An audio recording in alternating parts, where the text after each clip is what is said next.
Welcome.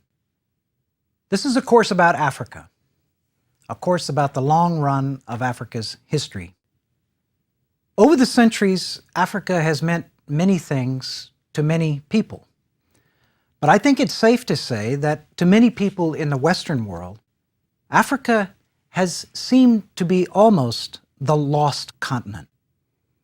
I don't happen to share that view, but I can readily understand why it has seemed to be the lost continent to so many of us in the Western world. And I think this is true for two main reasons. The first reason is that Africa seems lost from view. We don't hear much about it. We don't know much about it. We don't think much about it. To many in the Western world, Africa is marginal to their consciousness. The second reason why Africa can seem to be the lost continent to the West is that so much of what we do here reinforces an image of Africa as hopelessly lost. A place whose past and present is mired in poverty, disease, violence, disaster, corruption, tyranny. Now, this negative imagery about Africa, in fact, has a long history itself in the West. Although for a long time it was not based so much on yesterday's depressing news story out of Africa. After all, there was considerably less circulation of what we would consider news a century or two ago. It was more of a fairly straightforward dismissal, a dismissal of Africa as the very repository of savagery, of anti-civilization, if you like. This was true, I would say equally true, of ordinary folk and intellectuals, often intellectuals of the very first rank. And I'd like to give three examples of what I mean by this dismissal of Africa by such intellectuals, indeed of the first rank. One from the 18th century, the 1700s, one from the 19th century, and one from the middle to late portion of the 20th century. I'll start with a man who was remarkable in many ways, and he was part of that group that emerged in Scotland towards the end of the 18th century and came to be stalwarts of what is usually called the Enlightenment. I'm speaking of David Hume, part of that group that included people like Adam Smith and so on. Here is Hume writing in the middle of the 18th century on Africa and referring directly to Africans. He was, quote, apt to suspect the Negroes to be naturally inferior to the whites. There scarcely was ever a civilized nation of that complexion, nor even any individual eminent either in action or speculation. No ingenious manufactures among them, no arts, no sciences. Now, let us leap forward, not quite a century, to the year 1831, when one of the giants of the history of philosophy, and I refer to the German philosopher, Georg Wilhelm Hegel, delivered a series of lectures which eventually would become famous on their own. And here is what Hegel had to say about the African. He said he, quote, exhibits the natural man in his completely wild and untamed state. There is nothing harmonious with humanity in this type of character. At this point, we quit Africa, not to mention it again, for Africa is no historical part of the world. What we properly understand by Africa is the unhistorical, undeveloped spirit still involved in the conditions of mere nature. And finally, leaping forward to the 20th century and going to one of the giants of my own profession, the historical profession, certainly one of the master historians of the 20th century, the former Regius Professor of History at Oxford, and I'm referring to Professor Hugh Trevor Roper. And here is Trevor Roper's comments on Africa, in particular relation to his own field of history. Perhaps in the future there will be some African history to teach, but at present there is none, or very little. There is only the history of Europeans in Africa. The rest is largely darkness, like the history of pre-European, pre-Columbian America. I do not deny that men existed even in dark countries and dark centuries, nor that they had political life and culture, interesting to sociologists and anthropologists. But history, I believe, is essentially a form of movement. The positive content of history consisted not in the meaningless fermentation of passive or barbarous societies, but in the movement of society. The meaningless fermentation of passive or barbarous societies. When I first encountered that phrase in graduate school, I wondered what I was getting into. As you might expect, I don't approach our subject from the kind of perspective that Trevor Roper offered. Mine is indeed, as I think you will see, fundamentally different. But at this point, I want to hasten to add, and I want to be very clear, that my object is not, in a sense, to lurch to the other extreme. It is not, it will not be, to sugarcoat, to explain away, to make excuses. There is enough reality behind the images of misery that we mentioned a moment ago to make doing those things I mentioned, explaining away, making excuses, sugarcoating Africa's history or its present realities, a genuine disservice, a disservice above all to Africans themselves.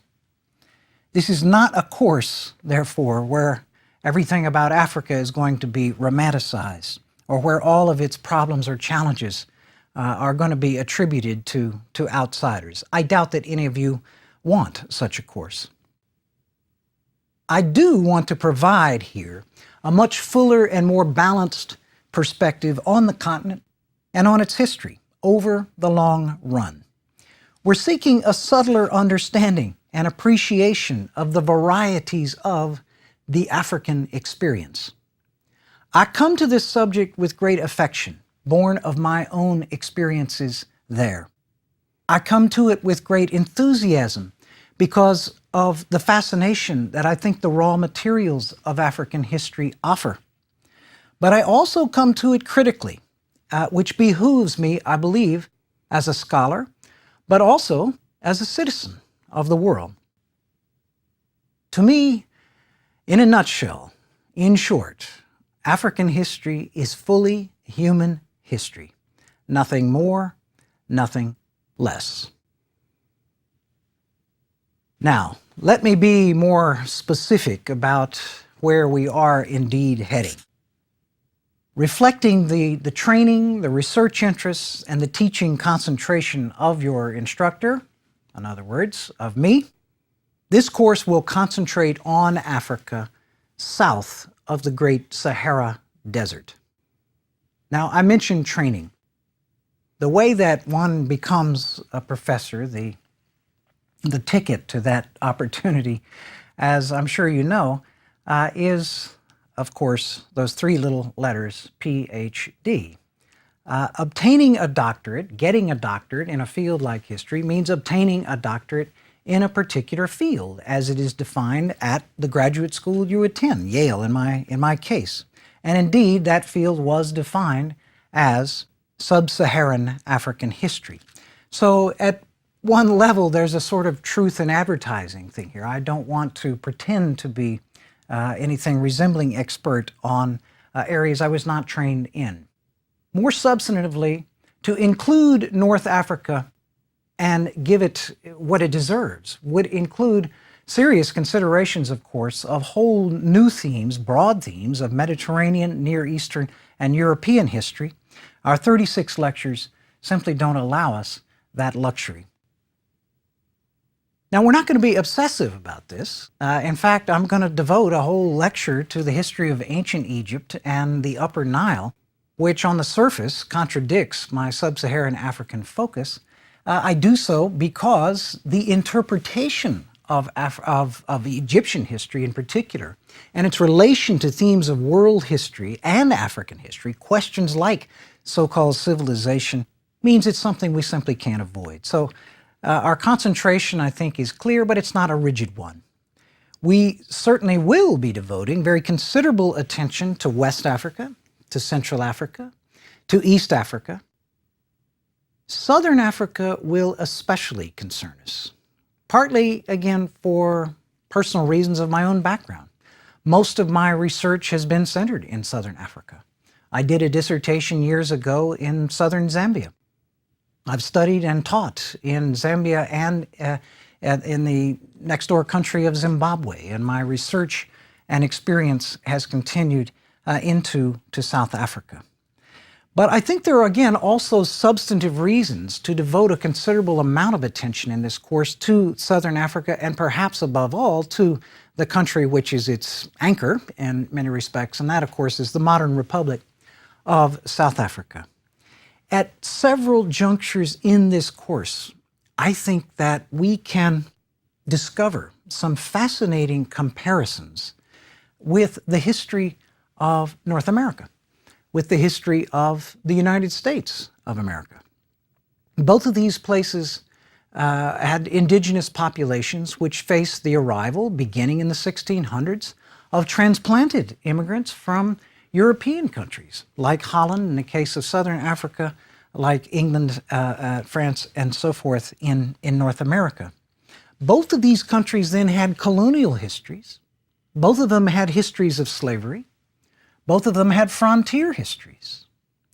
Both of them in the 20th century, and I mean the United States and South Africa here, both of them developed systems of legalized, rigid white supremacy, which were known in both countries as segregation. And of course, both of them have seen considerable efforts, movements arise to combat those systems of white supremacy. Okay, well again, let me increase the degree of specificity here and try to offer what I'm going to call a roadmap for finding Africa, for this journey to find Africa and its history over the course of these 36 lectures. History is often described as drama. Historians are fond of making that comparison. If that's true, it's played out on a stage. Our stage, in the first sense, is the natural environment, the physical endowment of Africa. I start all the courses that I do with geography because I find that it affects the human unfolding of experience at every turn. So we will look at not a single stage, not a single environment, but an incredible variation of environments. We want to understand what savanna, tropical rainforest, desert, what the Great Rift is all about in looking at Africa, its climate, its natural realities. In our third lecture, I'll attempt to take you on a sort of virtual tour of some of Africa's great places, starting at the Cape of Good Hope, moving up into places like Mount Kilimanjaro, Lake Malawi, and one of the 7 wonders of the world, Victoria Falls on the Zambezi River. But despite the importance of the stage, the play's the thing. Of course, we are primarily interested in human history. And we're interested in it in the long run. If we're interested in it in the long run, then we've got the longest human history of all. Various kinds of evidence, above all fossil evidence and a new form of discipline, DNA investigations in more recent times, several forms of these evidence point us toward Africa as what we can call the cradle of humankind, the birthplace of humankind. We will look at that evidence.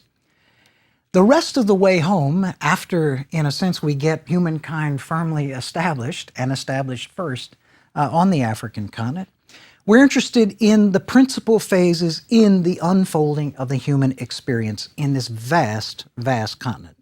Certain themes will recur, and I will mention a few of them in a moment.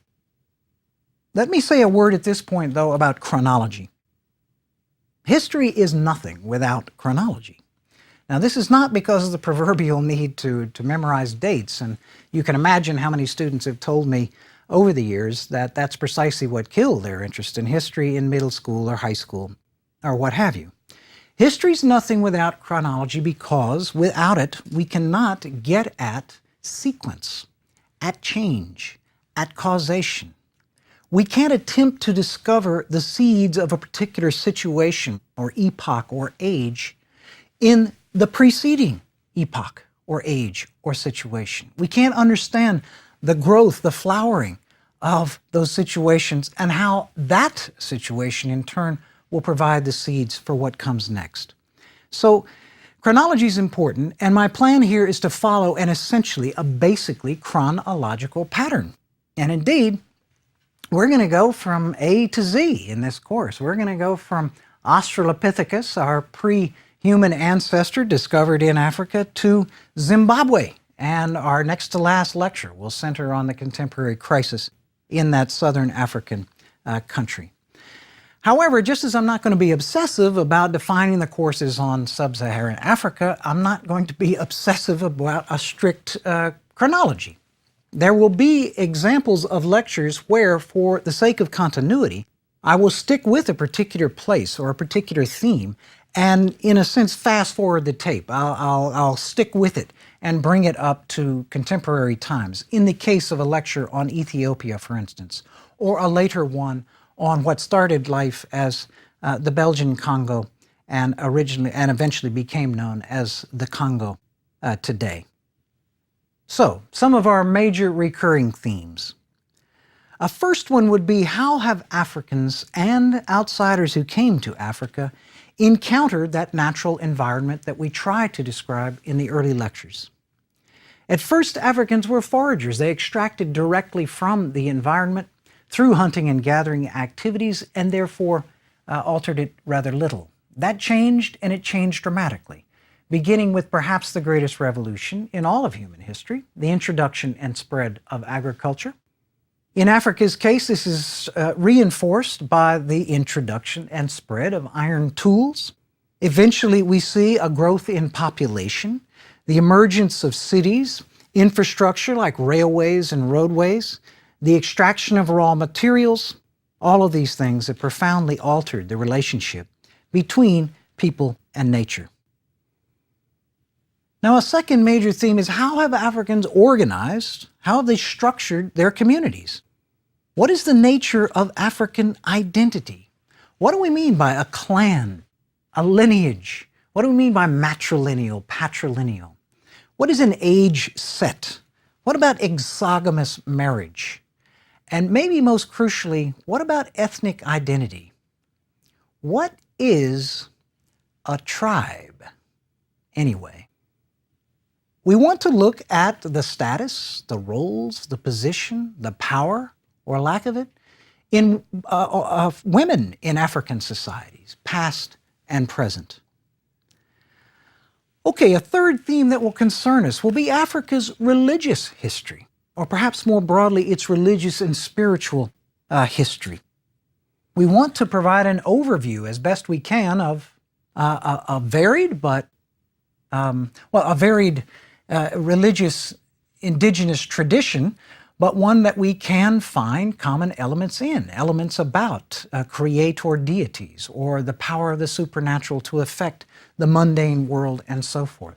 But we also want to trace the arrival and spread of two of the world's great religions, Christianity and Islam. They have become major parts of the African scene over many centuries, but we will stress throughout that they do not result in the erasure of the pre-existing indigenous kinds of ideas about spirituality or religion. We'll stress themes like syncretism, the combining of religious elements into single systems of thought. A fourth great theme in our course will be one that's, again, a universal, just as religious history is. And this revolves around the rise of Africa's major states, kingdoms, empires, in Africa as elsewhere, in Asia, in Europe, in Latin America. These have been unavoidable parts, major parts of this unfolding of the human experience. So, we want to look at Africa's first major state, and that was ancient Egypt. Upstream from it, however, one less famous, Kush, may in fact have greater relevance to us. Ethiopia, a kingdom which stretches back to the 3rd or 4th century AD and became a Christian outpost, indeed, for a history of 15, 16, 1700 years since that time. We want to go to West Africa and look at kingdoms which have given their names to current states, like Ghana and Mali. We want to look at an ancient city that actually was a real place, Timbuktu, which played a part in these African kingdoms of its so-called Golden Age. On the East African coast, we want to look at a variation on the emergence of states, the city-states of the Swahili world which dotted the East African coast and were connected across the Indian Ocean. In southern Africa, we want to look at Great Zimbabwe, the largest ruins, stone ruins in Africa south of the Nile River Valley and the center of a major kingdom there. In southern Africa as well, the Zulu kingdom. Zulu, like Timbuktu, one of those words which is awfully familiar to people even in the Western world. We'll try to develop an understanding of exactly what it refers to. A fifth theme has to do with Africa in the context of world history. Africa has not nearly been so isolated as many imagine. What were the critical aspects of Africa's relation with the wider world? I've already mentioned the impact, for instance, of Christianity and Islam. Very early on, we begin to see commercial contact across that sea of sand represented by the Sahara Desert with the Mediterranean and European worlds, across a real sea, and that's the Indian Ocean in the case of the Swahili, contact with Southern Asia, Arabian Peninsula, and indeed the Far East. About 500 years ago, when we consider the global context for the unfolding of African history, we reach a turning point, symbolized pretty well by Columbus's famous voyage. From that point forward, we're going to increasingly see, century by century, that Africa's history cannot be understood apart from the global context.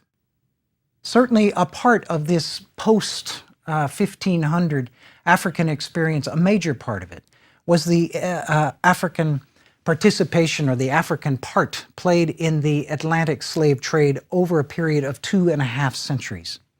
We will look at the southern tip of the continent, again in the post-1500 epoch, and understand why it is that these parallels between the history of North America and the history of South Africa are so pronounced and striking. And then about 100 years ago, we come to another turning point in Africa's relation with the outside world. The onset of colonialism, the partition of Africa into colonial empires of Britain, France, Portugal, and so on. And of course, we head towards the ending of colonialism in the late 20th century and the emergence of independent Africa. And indeed, in the latter portions of the course then, I will be referring to recent situations indeed, and trying to survey some of the more recent events, ranging from a miraculous one like the democratization of apartheid South Africa to a horrific one like the genocide in Rwanda. Closer and closer to the end, we encounter a series of questions, really. Why has Africa's independence been such a disappointment, especially for Africans? Is development, that word we hear all the time, a realistic prospect, or has it become a pipe dream? Has survival become a more realistic goal? In connection with that, what about the epidemic, the global pandemic of HIV/AIDS? The impact of AIDS has fallen overwhelmingly on one place, one continent. That is Africa. What does it mean today and for the future? What about subjects like debt and foreign aid? What does the future hold for the poorest continent on Earth? A continent where over half the population is under 15 years of age. Now, as I've said, as we near the end of the course, we present really more questions, perhaps, more challenges than answers or solutions. I'm not at all sure about answers. I'm not sure who is. But without being Pollyanna, without being Pangloss, which I've already told you I refuse to be, I hope to close the course by offering some reasons for hope. Even in cases like the HIV/AIDS plague, even in a case like the Rwandan genocide, we will look for human evidence of renewal. I've mentioned the word journey. If a course is a journey, I've certainly embarked over the years as a teacher on many such journeys. I have to tell you that each time I do, I find it inspiring. I find it a privilege. I find and I feel that I'm lucky to be able to make my living by leading people on such journeys. This one, though, as you know, is different. This course, this journey, in this setting, with this audience, in this particular sequence of subjects, with this particular road map, this journey is a new one for me, and I'm excited about it.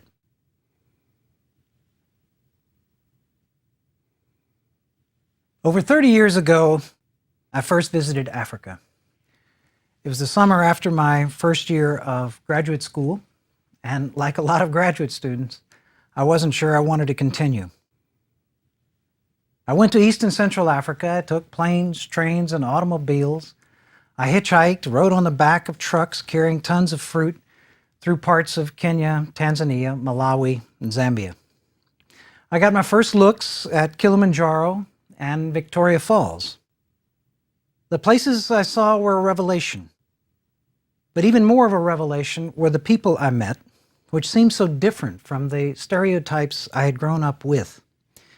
People of generosity and humor, but also people living through, intertwined with dramas, human dramas, family dramas, national dramas, historical dramas. The stories I heard from old men and women convinced me that here was a place, the history of which could become a life's work. I went back to graduate school, and I've never, ever regretted doing so. That trip was the genesis of the excitement I mentioned a moment ago that I hope to bring to this course. I'm going to give it everything I've got in hopes that you can share some of that excitement. Thank you for your attention in this first lecture. Let's do it.